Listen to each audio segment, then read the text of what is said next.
Ja, Leu, wie zit er weer klaar voor je? Wie hebt nog mooie vragen gekregen? Dat is aan de zetje leer trouwens, dan heb je gekregen.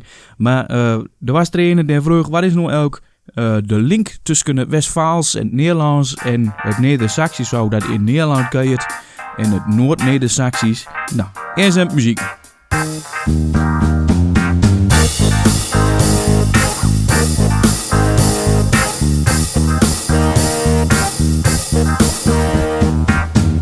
Ja, die vragen die komen van Immer Roerdingholder. Ik vind het een mooie vragen, want het gaat meteen wat verder op de geschiedenis en zo. En dat spreekt me onwillig aan.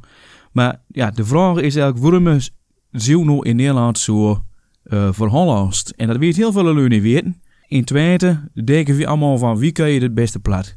En misschien kan je er wie wat het beste plat van Nederland, maar als je het gewoon vergelijkt met het plat van Duitsland, dan valt dat slim tegen.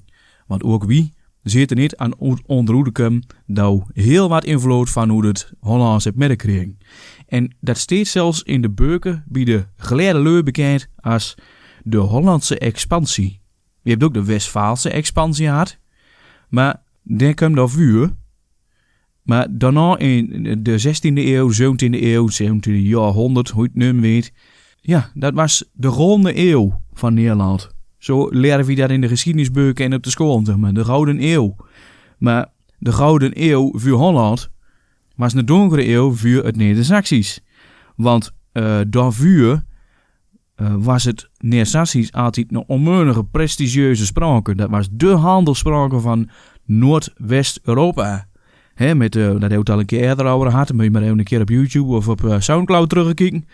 Maar grote invloed had op Scandinavisch, heel het Scandinavische vasteland op elkaar gehad. En ja, maar daarna, toen zakken de Hanzen een beetje in. Toen raakte dat in vergetelheid. Maar de een zin dood is de ander zin brood, zegt ze altijd. En dat klopt ook, want doordat het met de Hanzen slechter ging, kon Nederland, of Holland eigenlijk, Holland nam in één keer alle handel over van de Hanzeleur. Van ons dus. Dus de golden eeuw voor Holland was de teleurgang van het Neder-Saxisch eigenlijk. En ja, zo heen in die tijd werd Nederland ook een Engelse staat. We hadden daarvoor altijd lusse gebieden en je hadden lusse provincies. Overijssel, Gelderland, Drenthe, Groningen. Die leren allemaal verhoudingswijs de ene van Holland af. Dus toch nog maar een beetje met de griepen. Met de grein, met de kring van de welvaart van Holland, doe je er dus gewoon een beetje van die sprake uit te nemen. Hetzelfde als wat er in Scandinavië gebeurde toen ze nog de deftige heren waren. Dus zodanig is er al meer in het plat van Nederland, al meer Hollands in de kum. En natuurlijk, hoe meer hij naar het westen komt, hoe meer hij richting Holland komt, hoe slimmer het is. Maar Twente ligt verhoudingswijs redelijk kort bij Münster. En je kunt aan minnespraken kun je een beetje horen dat er redelijk wat Westfaalse brekking nog in zit. Niet zo slim als in Münster zelf, of daar in de buurten. Maar ik zeg bijvoorbeeld, geen weten, maar weten, met een drie. En ik zeg vuur in plaats van veur. Dus vuur zeg ik eigenlijk. Vuur, weten, wie jaagt oude spoor. Dus niet oud spoor, maar oud spoor. En zodanig is dat nog altijd te vernemen dat ze wie slim naar Westfalen kijken voor de deftigheid, zeg maar. Voor Münster. Münster was onze grote ster. Dat heeft ook een beetje met de geografie te maken. Rechtervoor ligt een A1, de snelweg. De autobanen ligt van dwars door Twente richting Amsterdam. 7,5 uur. Maar daar leerde vroeger niet. Vroeger had je allemaal binnenweggetjes richting Münster. En aan de westkant van Twente lag een groot moeras eigenlijk. Het Vienne. Daar heet die gekke brekking weer. Vienne, Veerne, Venne, Friesenveen, Vrezenvenne. Nou, en ja, we keken dus vooral voor de mode keken we naar Münster, want daar was de grote stad. In Riesen lopen we op Münsterklompen als het zonnig was. Dat is een speciaal soort deftige klompen. Dit niet geschikt is om op te werken, maar dit wel heel sierlijk is. Allemaal van dat soort dingen. Kleerdragen, als je kijkt in de Graafschap, daar heb je nog van die kleerdragen festivals en zo. Dan valt op dat die kleerdragen van de Graafschap eigenlijk vrij identiek zijn aan wat ze wie in Riesen zagen. En dat is ook weer een mooi verhaal. Ik loop een keer, was er een of ander festival en er was ook zo'n drachtengroepen uit de Graafschap. Fatsoenlijkheid, dat wist ik niet. Ik wist niet dat ze daar vandaan kwamen. Het was ook vuur dat ik me zo druk maakte voor het plaats. Maar ja, wie wisten dat niet? Dus die waren daar wat aan het koken en die waren daar met dingen aan het klaarmaken. Dingen van het land, lekker eten en zo. Dus ik vroeg in het Hollands en zo, wat is dit? En kan je me daar meer over vertellen? Maar toen gaven die leur dus het plat antwoord. En dat was eigenlijk precies hetzelfde soort plat. Dat was ik altijd van mijn leur en van de generatie daar weer huren. Dus dat geeft wel aan hoe nauw verwoon het allemaal was. Kijk, die grenzen dit een tientallen jaren hebben verlengd. Die was er eerst helemaal niet. Elk was het gewoon één groot Westfalen. En later is er dus onder de Hollandse expansie, zoals dat dan heet. Als je wat weer verdient, dan moet je Hollands krijgen. En dat geldt nog steeds. Daar heb Leur nog altijd last van. Wanneer een paar jaar terug was er nog weer groot in het nieuws dat je een accent hebt, dan kom je niet aan de bak in Nederland, want er is maar één wijze van krijgen en dat is Hollands. En goed, daar kan je wel van vinden. Helpt nog niet houden. Maar hoe groot is die invloed dan? Wie ik dus vooral al iets duidelijk wil zeggen. Als wie mij nou duidelijk moet krijgen, dan gaan we ouder op het Hollands. Als iemand zegt van, wat zei, dan zeggen we het in het Hollands nog een keer. Omdat ze wie mij dat duidelijk is. Maar het grappige is, zo gauw hij in Duitsland komt en ze zegt, wat zeg je? Hij krijgt in één keer kortsluiting in de hartjes, want dan klopt het niet meer. Want dan kun je het niet in het Hollands zeggen, want dat is nog onduidelijker. Dus zeg dit gewoon nog een keer in het plat. Of probeert het iets duidelijker woord voor woord uit te spreken. Dan is het nog duidelijker. Maar goed, wat voor soort invloed hebben ze dan gehad? Wie in Twente zingt overal nog een oe. Dus in hoes, en moes, en voes, en roet. Maar in het Nederland van toen, het Nederland van de 16e, 17e eeuw, was dat allemaal huus en muus, vuus. En later is dan een drehing in de kom. Vuist, vuist, vuist, vuist, huis, muis. Maar daarvoor was het huus, vuus en muus. En als je kijkt in de westelijke dialecten, dan is het inderdaad ook huus en muus. Maar het gekke is dat je ook nog weer overgangsdialecten hebt, zoals het Salans. Die zingt wa, huus, maar ze zingen ook moes. Ze zingen geen muus.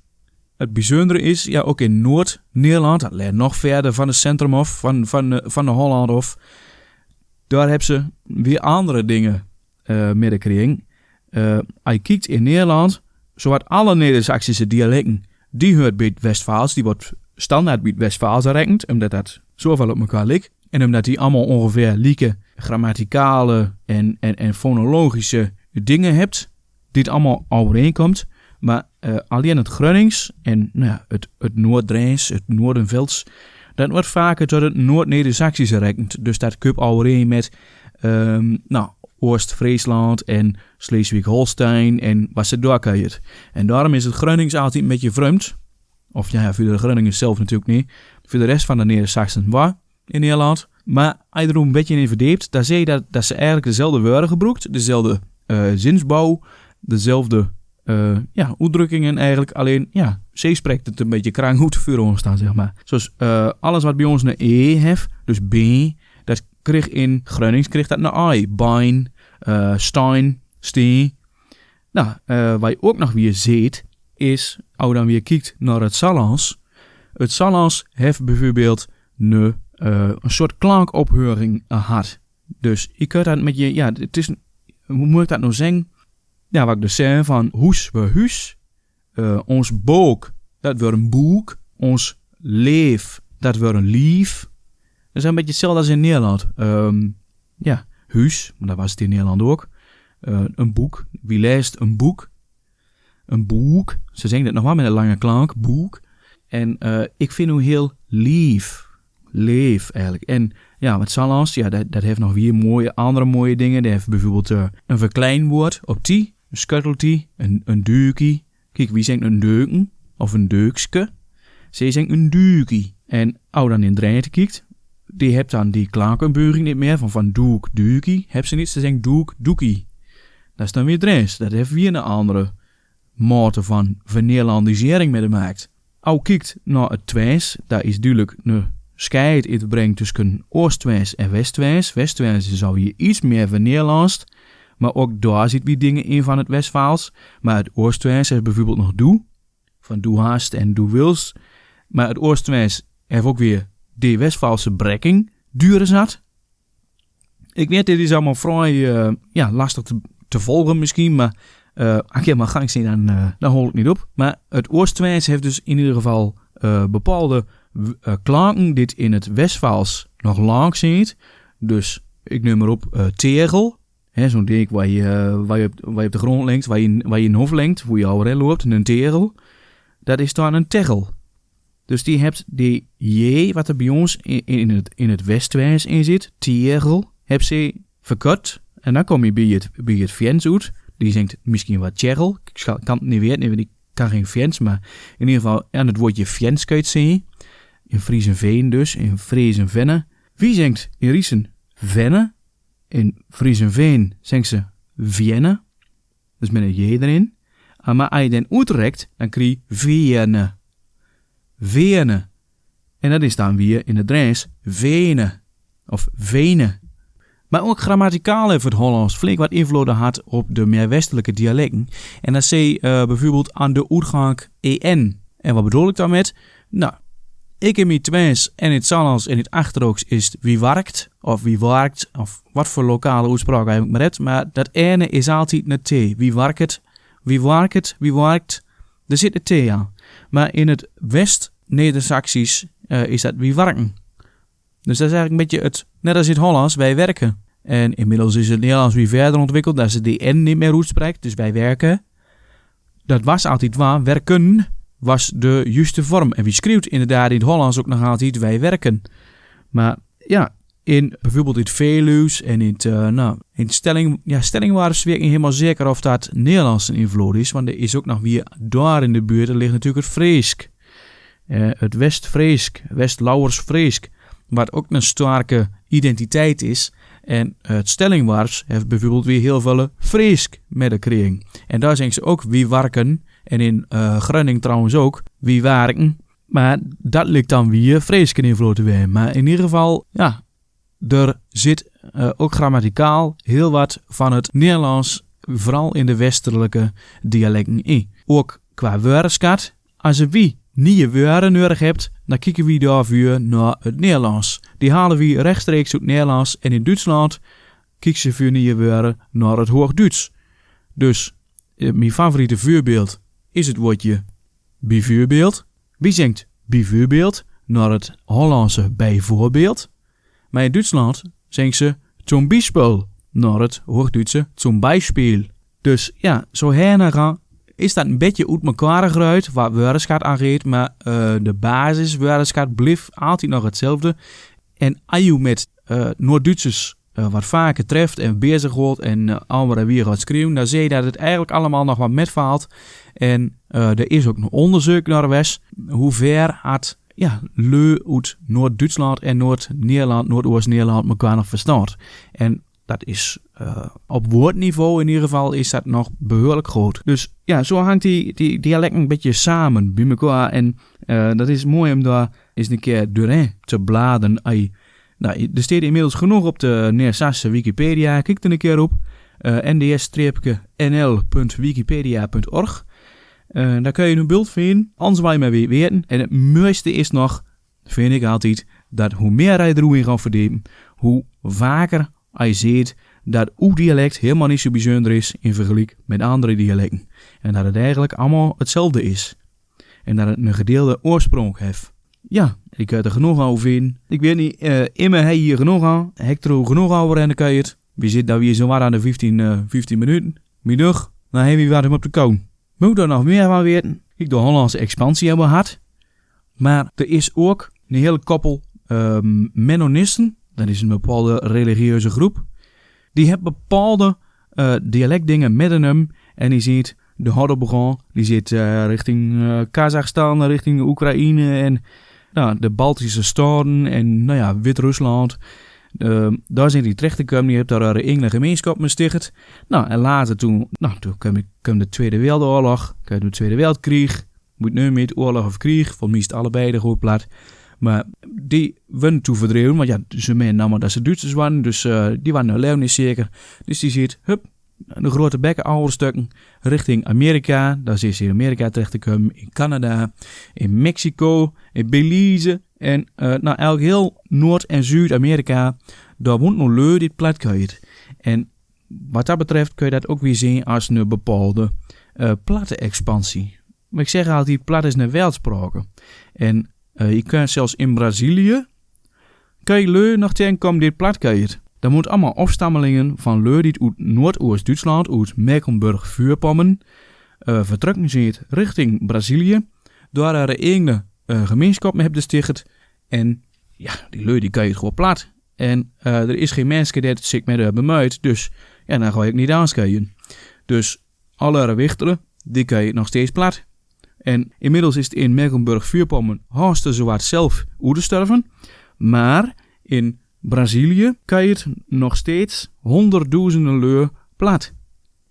Tja, kan ik er nog meer over vertellen? Ach, leuk niet. Dus, denk ik wel weer genoeg kuijen in de kwaad hebben. Hier wil ik bilanten. Ik hoop dat je het mooi vindt. Verdiep eroe, want daar kun je uren aan kwijt. Heb je nog ideeën? Laat het ons weten op weltspraken@gmail.com. Laat een reactie achter op onze podcast, op YouTube, op Soundcloud. Weet je die ik binnentrekken, dan kun je het op Soundcloud vinden. Ik zal een download beschikbaar maken.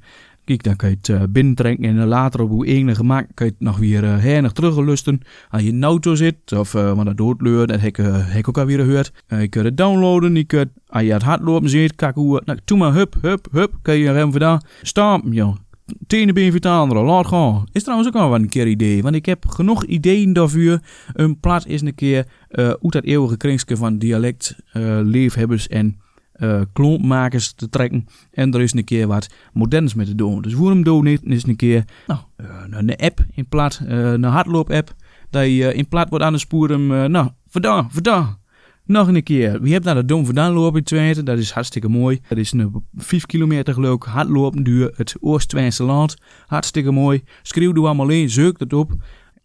Hoe mooi zult wij, in plaats van alleen maar die Amerikanen te knauwen, van 1 kilometer down. Dat we dan eens een keer, je hebt er 1 kilometer op zitten. Zult toch prachtig zijn? Laat het weten. Weltspraken@gmail.com. Ik schijt ermee doet. En ik wens gewoon een mooie wekker met lekkerheid. En volle willen. Atjo!